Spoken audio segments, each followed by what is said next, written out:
À Houston, chaque nuit, des filles et des garçons sont forcés à vendre leur corps. Raquel Hortensia Medeles Arguello, alias Tencha. Chef d'une organisation criminelle. Plusieurs maisons de passe. Des dizaines et des dizaines de femmes réduites au rang d'esclaves sexuels pendant des années. Les Mac maltraitaient ses filles. Du commerce sexuel, du trafic d'êtres humains. Elle fournissait les lieux. Les Mac lui versaient environ 20 000 $ par semaine. Ces filles étaient violées par des types différents toutes les 15 minutes. Elle proposait des mineurs pour certains clients. 15 ans.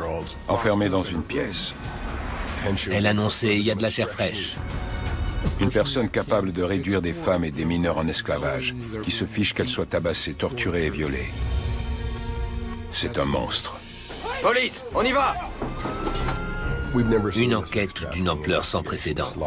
Des bordereaux de virements mentionnant les sommes et les destinataires.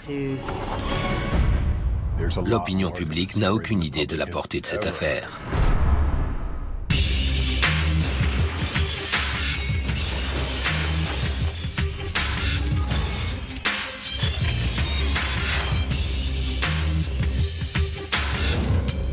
Aujourd'hui, dans Les Diables de l'Amérique, Raquel Hortensia Medeles Arguello, la grand-mère Maquerel.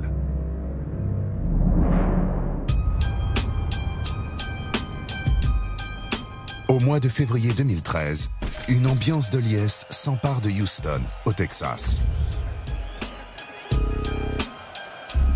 La ville accueille le week-end du All-Star Game, la grand-messe de la NBA, la ligue de basketball professionnelle.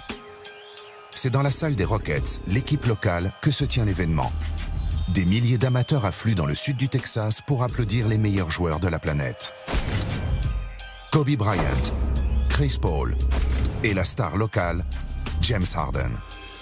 En ville, tous les commerçants attendent cet afflux de visiteurs avec impatience, notamment ceux qui opèrent en marge de la loi. Il suffit de circuler un peu dans Houston pour les voir. Les salons de massage, les clubs de striptease, il y en a partout. Ça fait partie du décor, les autorités le savent. La population est très cosmopolite, avec des gens d'origine asiatique ou latino-américaine, des tas de nationalités différentes. C'est facile de passer inaperçu.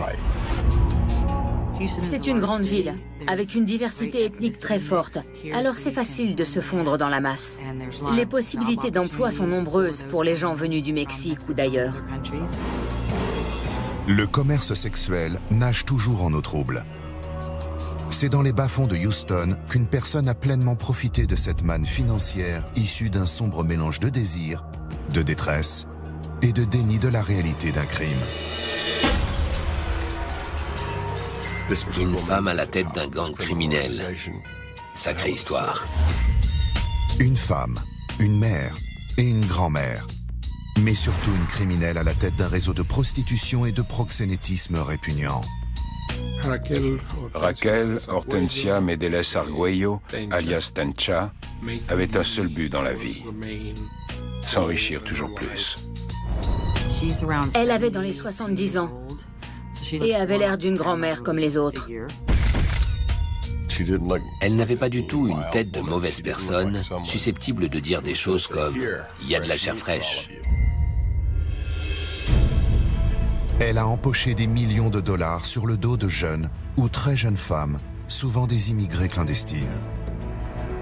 Des mineurs étaient passés clandestinement à la frontière, puis séquestrés et obligés de se prostituer sous la menace et l'intimidation. Elle fournissait les lieux pour l'activité de prostitution, les maisons de passe. Les proxénètes lui procuraient les filles. Elle savait pertinemment que ces femmes étaient violentées et contraintes de vendre leur corps. Elle avait beau savoir ce qui se passait, elle a laissé faire. Tencha ne s'est pas contentée de fermer les yeux sur ces pratiques. Elle les a cautionnées et encouragées. C'est ce qui lui a permis d'engranger des millions de dollars grâce à la prostitution durant plus d'une décennie. Son repère principal était un tripot situé sur Telephone Road, une rue de la banlieue sud-est de Houston, à une dizaine de kilomètres du centre-ville. Las Palmas 2 était son fer de lance, son bordel le plus connu de la ville. Las Palmas et la Feria étaient des cantinas mitoyennes. Elles appartenaient toutes les deux à Tencha. En espagnol, une cantina désigne un simple bar. Durant des années, cette femme a fait tourner 2 commerces sous le même toit. 2 commerces intimement liés. En fait, les 2 endroits n'étaient séparés que par un mur. Il y avait d'un côté la Feria, un bar qui ouvrait en début d'après-midi et fermait à 2 heures du matin, et dès sa fermeture, Las Palmas ouvrait.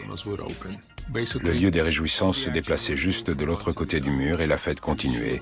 Alcool, jeux, spectacles et prostitution. Las Palmas restait ouvert jusqu'à 6 heures du matin. En 2007, la proxénète ferme la Feria et regroupe les 2 établissements en un seul baptisé Las Palmas 2.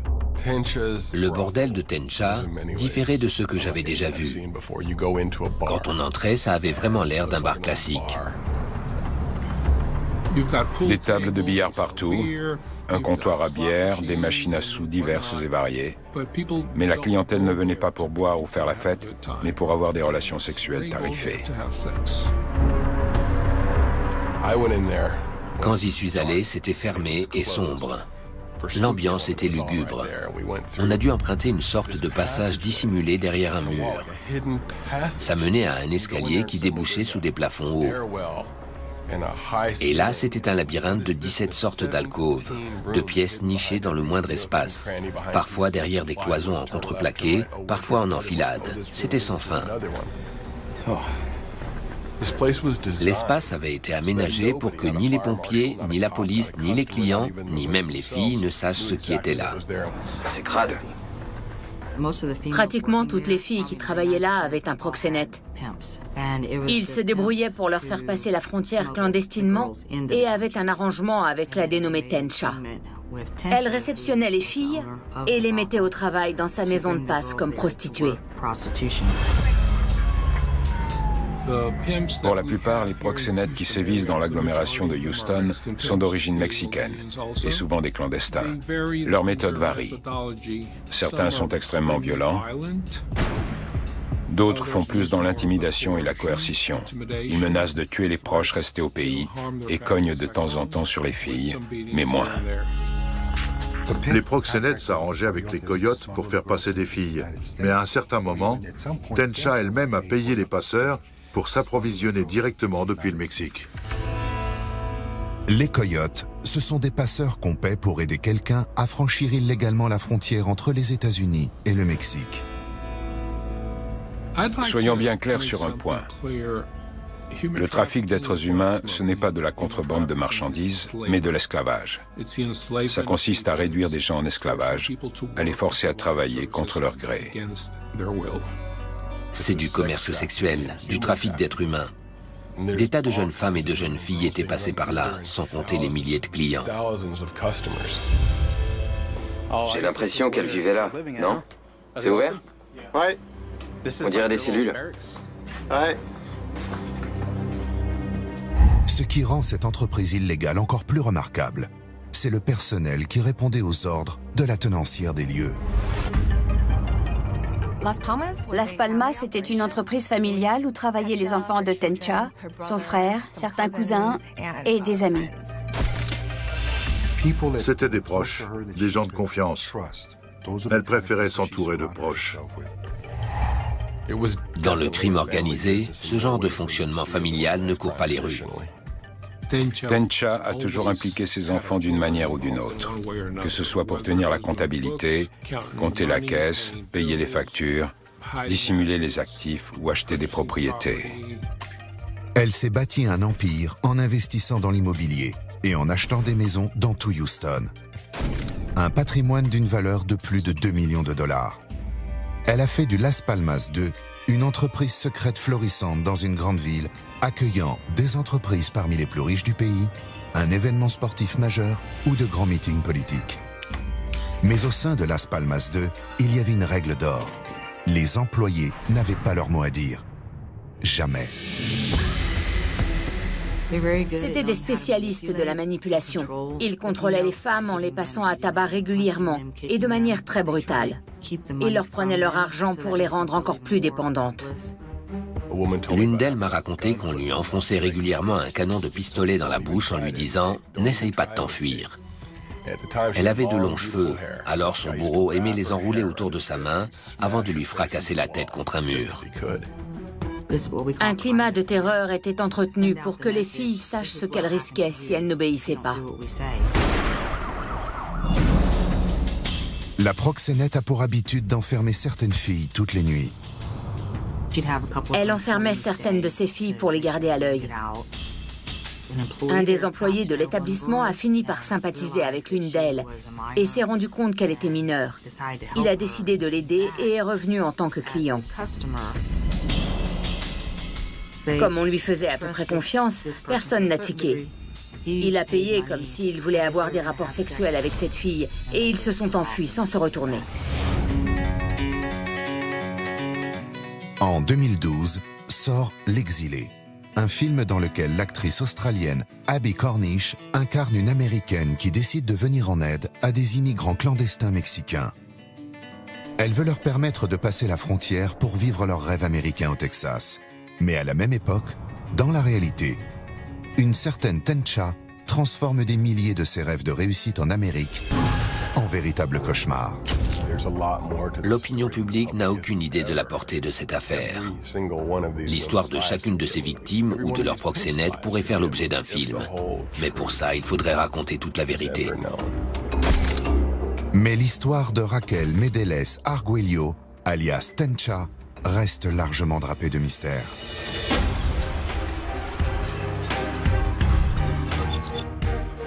Tout commence là aussi avec un rêve américain, celui d'une femme née au Mexique. Elle est arrivée aux États-Unis à un jeune âge.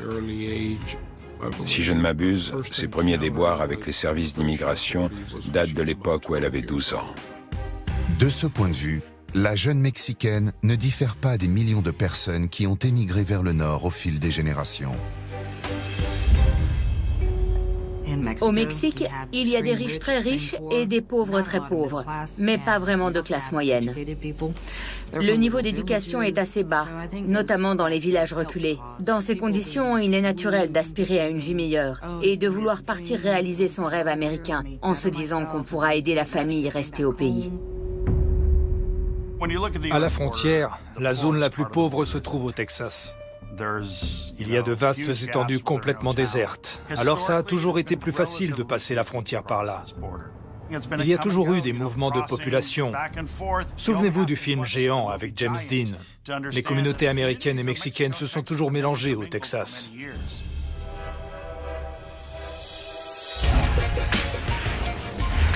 La jeune immigrée va réaliser son rêve. Elle amassera des fortunes en Amérique grâce aux plus vieux métiers du monde. Elle a prétendu qu'on l'avait forcée à se prostituer plus jeune, qu'elle avait connu tout ça.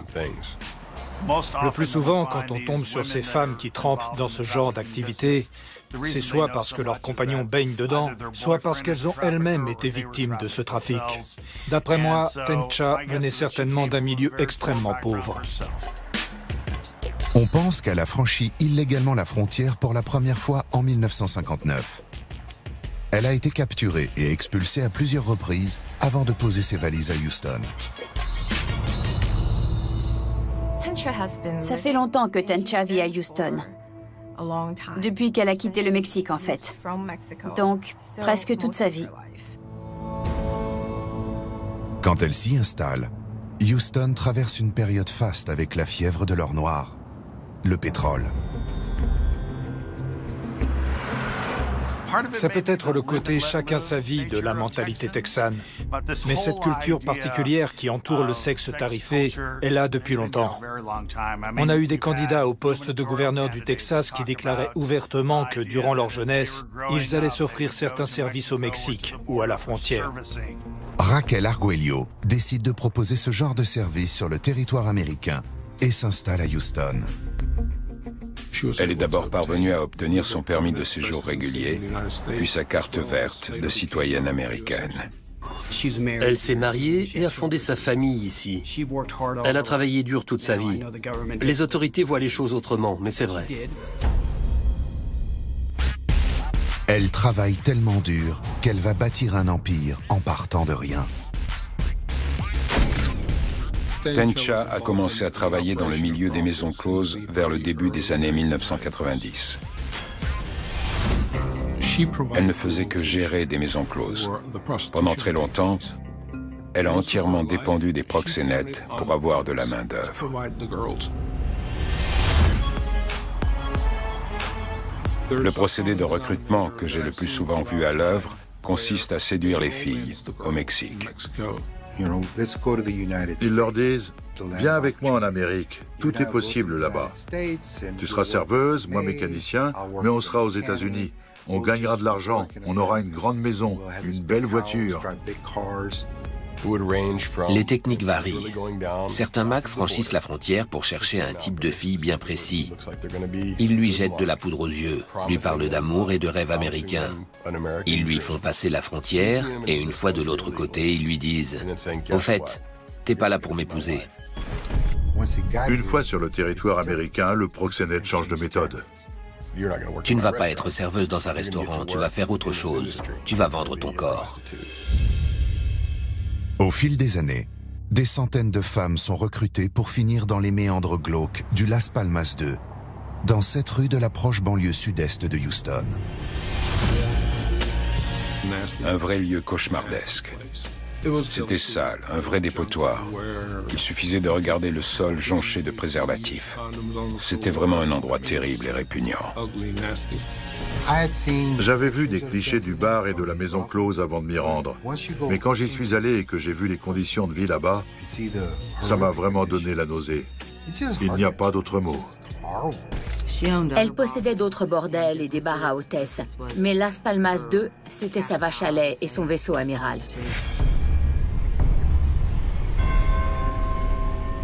En règle générale, il y avait 30 à 40 filles présentes chaque nuit.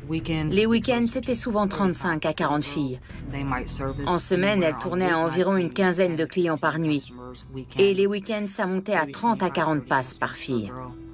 Ça dépendait si la fille était jolie ou particulièrement demandée. Le client paie la prostituée, qui paie son proxénète, qui reverse son pourcentage à la maquerelle, Tencha. Les Macs lui rapportaient 20 000 $ par semaine. Las Palmas dégageait au moins 1,5 million par an. Tencha est une personne avide et cupide. Son but a toujours été de s'enrichir, qu'importe la manière. D'après les registres du Las Palmas 2, sur une période de 19 mois à cheval sur les années 2012 et 2013, les chambres de la maison de passe auraient été louées plus de 64 000 fois. Assez pour remplir un stade. Et tout ça en l'espace de 19 mois, pas 20 ans. Elle y a gagné beaucoup d'argent, et pas qu'elle.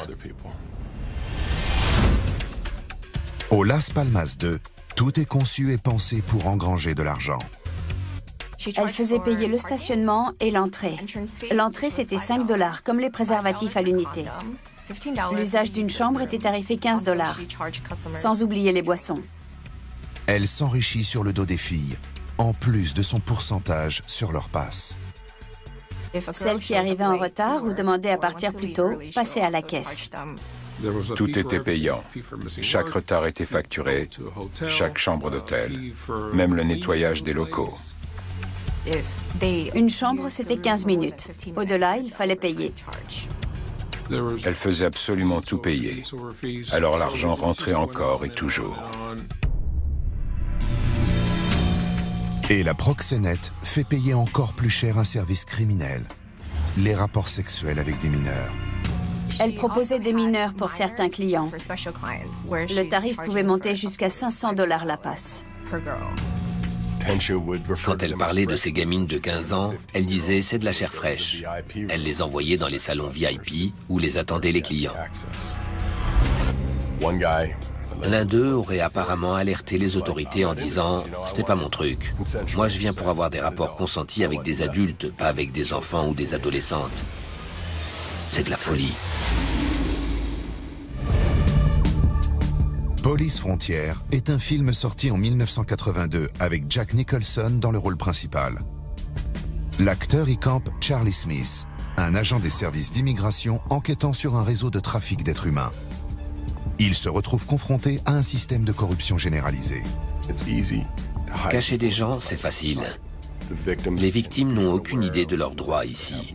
Elles n'ont ni argent ni moyens, alors elles n'osent pas s'enfuir. 35 ans après la sortie de ce film choc, le fléau du trafic d'êtres humains n'a fait qu'empirer. Les gens ont besoin de prendre conscience de ce qu'on leur dit depuis déjà 10 ans. Le trafic d'êtres humains est un crime très répandu aux États-Unis comme dans le monde. Dans toutes les grandes villes, des filles et des garçons sont forcés à vendre leur corps. Toute la ville est touchée. Si vous voyez dans Houston un salon de massage aux vitrines opaques, c'est un signe. Derrière cette façade, il y a de fortes chances que des femmes ou des mineurs soient exploités sexuellement et contre leur gré. Au cours des années 2000, le bordel clandestin le plus prospère de Houston se cache derrière la façade d'un bar latino de banlieue, Las Palmas 2. Sa patronne est une femme que tout le monde appelle Tencha. La petite entreprise de Raquel Medeles Arguello ne connaît pas la crise. Et la mère Macrel amasse des fortunes sans le moindre scrupule sur le dos de centaines de jeunes femmes et de mineurs qu'elle exploite sans vergogne. Je me demande comment elle a fait pour passer aussi longtemps entre les mailles du filet. En même temps, ce genre d'organisation criminelle est difficile à infiltrer. Et puis la prostitution n'a pas toujours été une priorité pour certaines forces de l'ordre. Ce n'est pas systématiquement réprimé. C'est d'ailleurs pour ça que certains n'hésitent même pas à faire du racolage. La justice commence à s'intéresser de plus près aux activités de la dénommée Tencha, à peu près à la période où Las Palmas 2 ouvre ses portes. En l'an 2000, le président Bill Clinton fait ratifier la loi de protection des victimes du trafic d'êtres humains. Cette loi fédérale protège les immigrants sans papier victimes de trafic aggravé, notamment dans le cadre du commerce sexuel et de l'esclavage dissimulé. La loi étend également les compétences du ministère des Affaires étrangères américain, afin qu'il puisse mener la lutte contre le trafic d'êtres humains hors des frontières. Démanteler les lieux et interpeller les responsables comme Tencha, c'est impératif. Mais il faudrait que les mentalités évoluent. Est-il normal qu'un homme débute sa soirée dans un club de striptease et finisse au Las Palmas pour acheter des faveurs sexuelles? Vous trouvez ça normal? Le président George W. Bush élargit le champ d'action de cette loi en accordant les moyens matériels et financiers aux autorités locales pour qu'elles puissent poursuivre les trafiquants. J'étais enquêteur au bureau du shérif du comté de Harris. On a reçu la subvention fédérale pour l'aide aux victimes du trafic d'êtres humains vers la fin de l'année 2004. Je me suis porté candidat pour intégrer la brigade spéciale qui devait travailler au sein des locaux du FBI. Dès le premier jour, Tencha est dans le collimateur des autorités fédérales. La police de Houston nous avait transmis des informations sur elle datant de 2005. Son rôle dans les maisons closes et la prostitution n'était pas un secret. Mais il fallait s'assurer qu'on ne se livrait pas à la traite d'êtres humains ou à la prostitution forcée. Son nom a surgi. Mais aux États-Unis, on ne jette pas les gens en prison comme ça. Il fallait des preuves solides qu'elle se livrait à la traite d'êtres humains. La brigade spéciale met Las Palmas 2 sous surveillance. On a pris contact avec les services de la répression des fraudes sur les débits de boissons du Texas. Leurs services ont pour mission de vérifier que les lieux détenteurs d'une licence pour vente d'alcool sont dans les clous. Alors personne ne peut leur fermer la porte au nez. On les a accompagnés en mission en prenant garde de ne pas se faire repérer. On travaillait incognito afin de récolter des renseignements. On parlait aux filles, on creusait ici et là pour trouver des pistes. Ça a commencé comme ça. L'enquête avance tout à coup, grâce à une jeune femme qui a travaillé dans cet endroit. En 2005, nous avons retrouvé une victime qui avait réussi à s'échapper et à contacter son consulat. Les services consulaires nous ont prévenus qu'ils avaient une personne affirmant qu'on l'avait forcée à se prostituer dans un bar nommé Las Palmas 2. On a tout de suite demandé à parler à cette personne, et ce qu'elle nous a dit a confirmé ce qu'on avait entendu dire ailleurs. On savait qu'à l'époque des faits, il y avait 6 ou 7 filles constamment enfermées là-bas. C'était l'une d'elles. On n'a jamais réussi à savoir qui étaient les autres.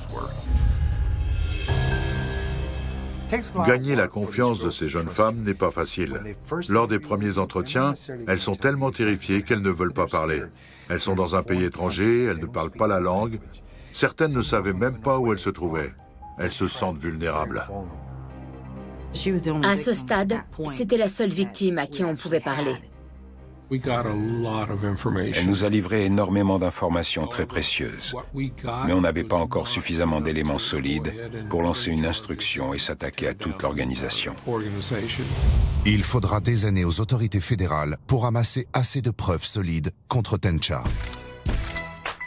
Le déclic a lieu quand les enquêteurs obtiennent des renseignements de première main par le biais d'informateurs fiables. Ces gens n'aimaient pas la façon dont les employés étaient traités, le fait que les filles soient très jeunes. Ils savaient ce que ça voulait dire et ils étaient contre. L'un d'eux avait pour mission d'accompagner les filles qui montaient dans les chambres. C'est lui qui empochait l'argent pour la chambre, pour les préservatifs et le reste. Il tenait un registre pour Tencha, avec les noms des filles. Alors il s'est mis à tenir un registre parallèle, une copie, juste pour moi. La police suit chaque dollar dépensé dans le cadre de la prostitution clandestine. Un informateur anonyme contacte aussi la police. Un jour, on a reçu un coup de téléphone. C'était une prostituée qui travaillait là-bas, mais ce n'était pas une victime du trafic sexuel. Elle refusait catégoriquement de témoigner, mais elle voulait nous aider. Alors elle nous a aiguillés, on va dire. Elle nous a dit où chercher. C'est elle qui m'a parlé d'un employé mécontent qui serait susceptible de parler à la police. Et ce nouvel informateur sait tout de l'organisation de la proxénète en chef. Il avait été un temps son bras droit, mais il s'était accroché à plusieurs reprises avec elle à cause des mauvais traitements infligés à certaines filles. Il exprimait son désaccord et ça ne plaisait pas à Tencha. Il est tombé en disgrâce. L'homme est résolu à emporter tout un empire du crime avec lui. On a fait des enregistrements. On lui disait à qui on voulait qu'il parle en particulier. On découvrait comment fonctionnait le système, comment les filles étaient traitées. On a effectué 800 enregistrements. Sur tous les sujets. Le trafic, les filles mineures et adultes, les proxénètes, leurs modes opératoires pour attirer et forcer les filles. C'était difficile à écouter, surtout les rires de Tencha. On l'entend rire. Une personne capable de réduire des femmes et des mineurs en esclavage par cupidité, qui se fiche qu'elles soient tabassées, torturées et violées, tout ça pour l'argent, c'est un monstre. Au milieu des années 2000, une unité spéciale chapeautée par le FBI et basée à Houston décide de s'attaquer au réseau clandestin de prostitution le plus important de la ville. À la tête de cette organisation, une femme qui ressemble à n'importe quelle grand-mère. Elle n'avait pas l'air d'une criminelle endurcie, imprévisible et dangereuse. Raquel Hortensia Medeles Arguello s'est spécialisée dans la prostitution forcée de mineurs au sein de sa maison close. Tencha gardait entre 5 et 7 mineurs enfermés dans la pièce d'une de ses propriétés. Et c'est elle qui allait les chercher et qui ramenait ses gamines de 14 à 17 ans jusqu'à sa maison close. Elle appelait les nouvelles « la chair fraîche ». Elle annonçait « il y a de la chair fraîche ». En 2012, elle se met en retrait de la gestion au quotidien. Elle se contente d'empocher sa part de 20 000 $ par semaine. Elle a un peu lâché les rênes à cause de l'intérêt des forces de l'ordre. Les mœurs et d'autres services de police de Houston lui rendaient plus souvent visite. Les descentes dans son établissement se sont multipliées. Elle a pris peur. Elle confie les rênes de toute l'opération à un de ses hommes de confiance, surnommé Poncho. Poncho et Tencha étaient très proches. Il lui fournissait des filles depuis de nombreuses années. Poncho était proxénète. Tencha lui a confié la gestion de Las Palmas 2. Mais c'était une façade. En coulisses, elle continuait de tirer les ficelles. Lui, c'était le leur. Et en cas de pépin, c'était le fusible. Poncho ne sert pas d'homme de paille très longtemps, en partie à cause des 2 informateurs de la police qui travaillent à l'intérieur de la maison close. Il faisait l'objet d'un mandat d'arrêt à ce moment-là. Il avait passé à tabac une des filles de la boîte et avait kidnappé son enfant pour l'obliger à se prostituer. Alors, quand il a débarqué au Las Palmas 2 et que nos sources l'ont reconnu, on a tout de suite été prévenu qu'il était là. Poncho était poursuivi par la police locale et ne pouvait plus diriger les affaires. Tencha a dû recruter 3 autres proxénètes pour le suppléer. Ces derniers n'ont pas le temps de prendre leur marque.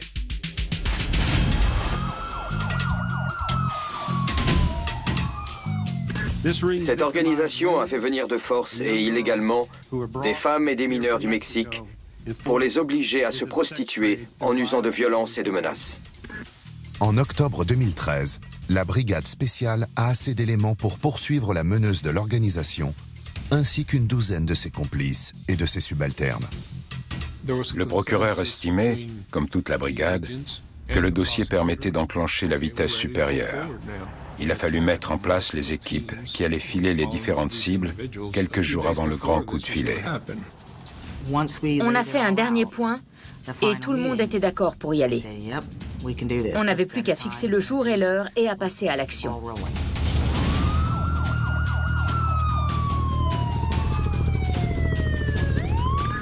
Après 18 mois d'enquête conjointe entre autorités fédérales, du Texas et de la ville de Houston, le FBI vient d'annoncer le démantèlement d'une organisation criminelle générant des millions de dollars de profit grâce à la prostitution forcée de jeunes Mexicaines clandestines et d'esclaves sexuels, certaines mineures. J'ai dirigé la perquisition du bar de Las Palmas 2. Tencha n'était pas là-bas. Elle se trouvait dans une de ces propriétés dont on connaissait l'existence grâce au transfert d'argent qu'on surveillait.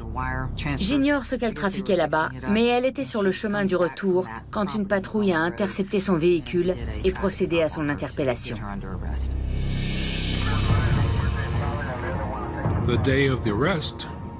J'ai bien essayé de lui parler quand je l'ai vue le jour de son arrestation, mais elle a refusé. Elle a tout nié en bloc. Elle m'a dit « Je n'ai rien fait, je ne vois pas de quoi vous parlez ». Puis elle a demandé à voir un avocat. Je l'ai rencontrée dans une cellule, au tribunal. Elle avait l'air d'une grand-mère, tout ce qu'il y a de plus normal. Les charges qui pesaient contre elle étaient assez lourdes et les peines encourues également. Je lui ai expliqué que dans ce genre de dossier, les chances d'obtenir une libération sous caution devant un juge fédéral étaient très minces, voire nulles, en dehors de quelques circonstances exceptionnelles. On l'inculpe d'association de malfaiteurs à des fins de prostitution forcée, dissimulation d'immigrés clandestins, 3 faits de blanchiment d'argent et de blanchiment d'argent en réunion. Je n'aime pas les gens qui se livrent à la traite d'êtres humains. Je me fiche de leur âge. Je me fiche qu'ils soient petits ou gros, jeunes ou vieux. Je me fiche de la couleur de leur peau. La première fois que j'ai vu Tencha, tout ce que je savais, c'est que je ferais tout pour que justice soit faite. Si la criminelle refuse de parler, plusieurs femmes qui travaillaient pour elle ont beaucoup de choses à raconter. Ce qu'elles ont vécu ne les quittera jamais. Ça restera gravé jusqu'à leur mort. Le 10 octobre 2013, la criminelle plus connue dans le milieu sous le nom de Tencha est placée en garde à vue. Son arrestation sur une artère de la périphérie de Houston est l'aboutissement d'une enquête de police qui aura duré pratiquement une décennie entière. Tencha était à la tête d'une organisation criminelle qui avait réduit des dizaines et des dizaines de femmes au rang d'esclaves sexuels pendant près de 20 ans. Ces filles étaient violées par des types différents toutes les 15 minutes. Raquel Medeles Arguello et 12 de ses complices sont inculpés de plusieurs chefs d'accusation, dont association de malfaiteurs, prostitution forcée blanchiment d'argent, dissimulation d'immigrés clandestins et traite humaine. Ils étaient 13 mis en examen. Et c'est la seule qui a voulu se défendre. Tous les autres prévenus ont plaidé coupables, sauf ma cliente.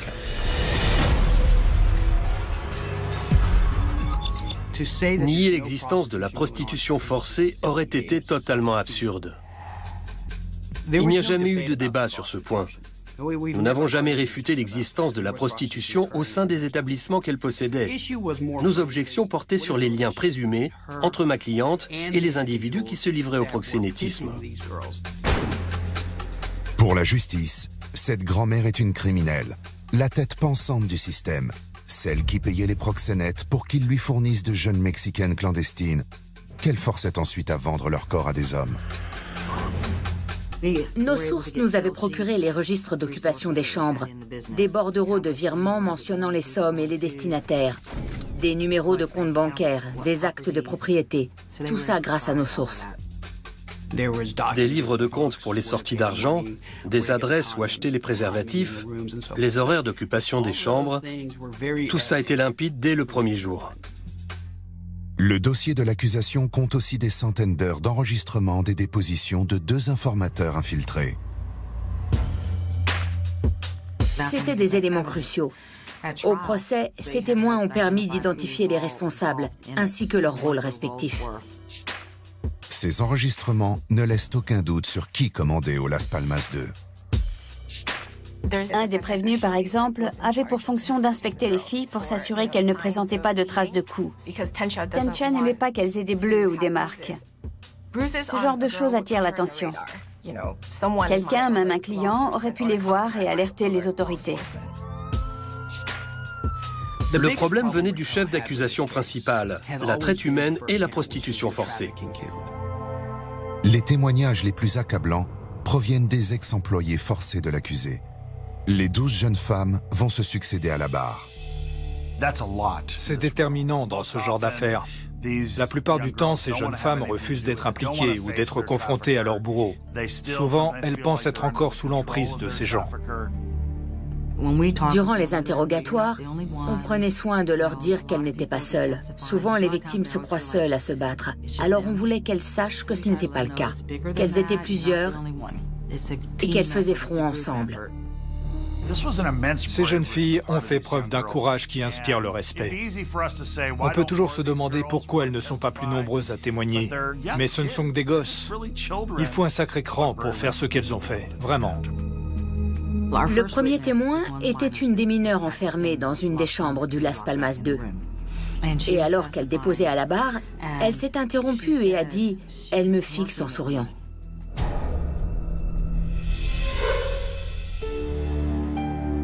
J'avais Tencha dans mon dos. Je voyais les jurés sur ma gauche, mais pas elle. La jeune femme était juste en face. Quand elle a prononcé ces mots, j'ai vu tous les jurés tourner la tête pour voir si elle souriait vraiment.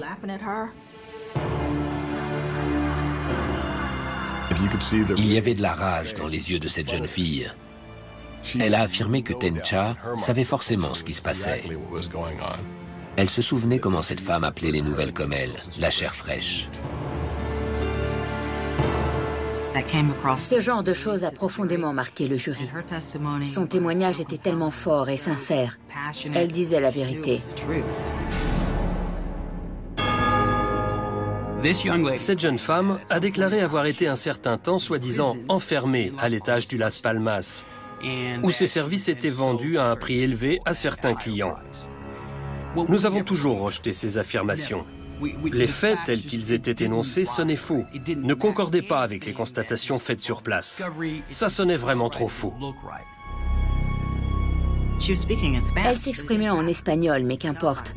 Son langage corporel, le chevrotement dans sa voix, on voyait bien que ce qu'elle disait avoir vécu était vrai. J'ai vu les larmes monter aux yeux de certains membres du jury.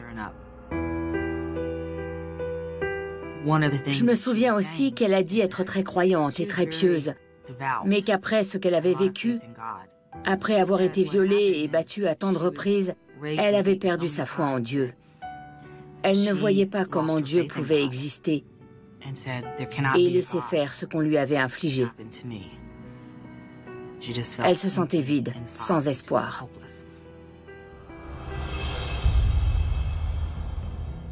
Tencha n'a pas vraiment exprimé la moindre émotion au procès. Elle semblait imperturbable.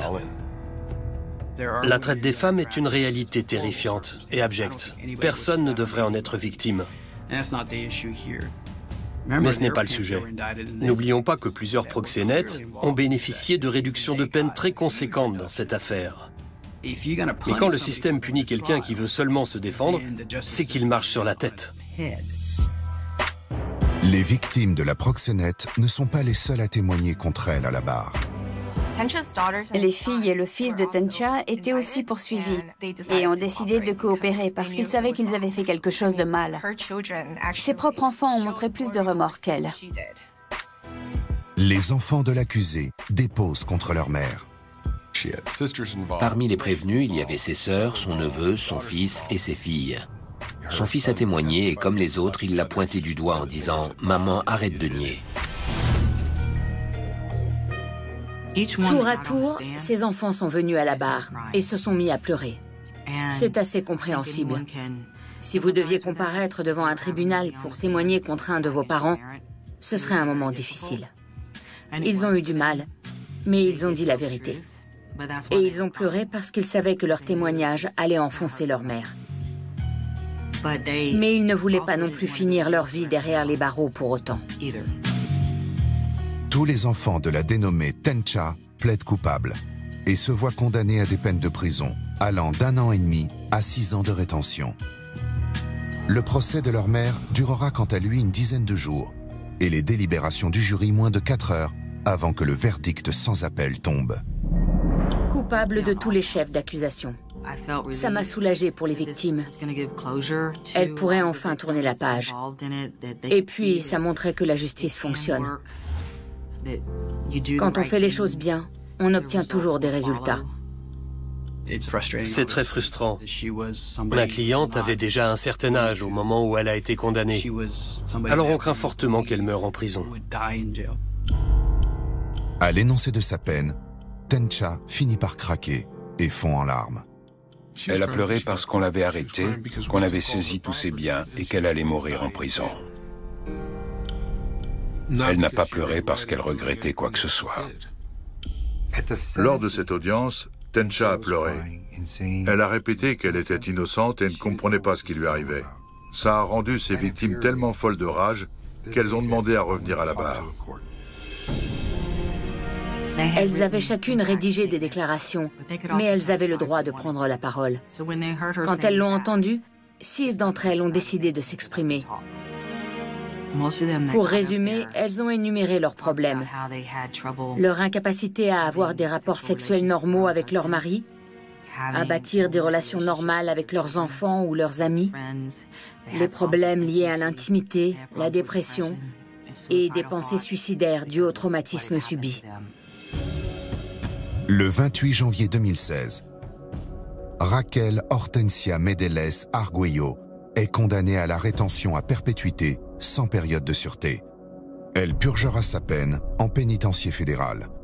Les autorités saisissent ces 15 propriétés d'une valeur globale de plus de 2,5 millions de dollars. Le fruit de leur vente sera reversé aux victimes de l'infâme proxénète, comme dédommagement des crimes qu'elle leur a fait subir. Tencha est hors d'état de nuire, mais ce qui continue, c'est l'appétence de cette ville pour le commerce sexuel illégal et la cupidité des proxénètes et des criminels qui l'alimentent. Ça continue, au moment même où je vous parle.